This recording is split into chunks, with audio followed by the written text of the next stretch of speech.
ఉపేంద్ర కన్నడలో star hero. ఆయన దర్శకుడిగా కూడా అనేక చిత్రాలను తీశారు. ఈ జనరేషన్లో చాలా మందికి ఒక క్యారెక్టర్ ఆర్టిస్ట్గా లేదంటే కన్నడలో ఒక సీనియర్ హీరోగా మాత్రమే తెలుసు. కానీ కొన్నేళ్ళు వెనక్కి వెళితే ఉపేంద్ర నటించిన సినిమాలకు క్రేజీ ఫ్యాన్స్ ఉండేవాళ్ళు. పైగా ఆయన తీసే ప్రతి సినిమా టైటిల్ కూడా చాలా భిన్నంగా మరియు వింతగా ఉండేది. 90s కిడ్స్ అయితే ఉపేంద్ర సినిమాలంటే పడి చచ్చిపోయేవారు. అయితే కేవలం ఉపేంద్ర మాత్రమే ఇలా క్రేజీ టైటిల్స్తో సినిమాలు తీసేవారు. మిగతా హీరోలు అంతా కూడా ఎవరికి తోచినట్లుగా వారు సాధారణ టైటిల్స్తోనే తీసేవాళ్ళు. ఆయన సినిమాల లిస్టు చూస్తే ఓం, ఉష్, స్వస్తిక్, ఏ, ఉపేంద్ర, సూపర్ వంటి చిత్రాలతో రిస్క్ తీసుకొని మరీ అప్పట్లో ఉపేంద్ర సినిమాలు తీసేవారు. అయితే ఈ చిత్రాలన్నీ కూడా ఆయన సొంత దర్శకత్వంలో తెరకెక్కినవే. హీరోగా సినిమాలు తీస్తే రిస్క్ ఏముండదు.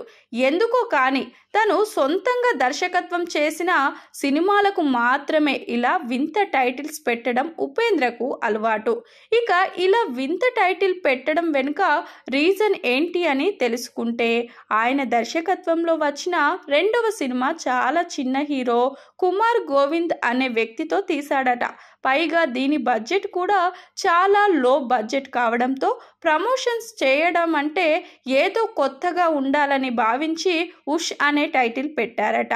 ఇప్పుడు చాలా రోజుల తర్వాత మళ్ళీ దర్శకత్వం చేస్తున్న ఉపేంద్ర తన కొత్త సినిమాకి కూడా యుఐ అనే మరో కొత్త టైటిల్తో వచ్చాడు. ఇలా పెట్టడంతో జనాల్లో క్రేజ్ ఏర్పడడం మాత్రమే కాదు, టైటిల్ చూసి సినిమాను అలాగే సినిమా కథను తెలుసుకోవడం చాలా కష్టమవుతుంది అనే మరో అభిప్రాయం కూడా ఉపేంద్రకు ఉండటం వల్ల ఇలా పెడుతున్నారట. యుఐ సినిమా విషయానికి వచ్చేసరికి దీనికి సంబంధించిన ట్రైలర్ కూడా విడుదలైంది.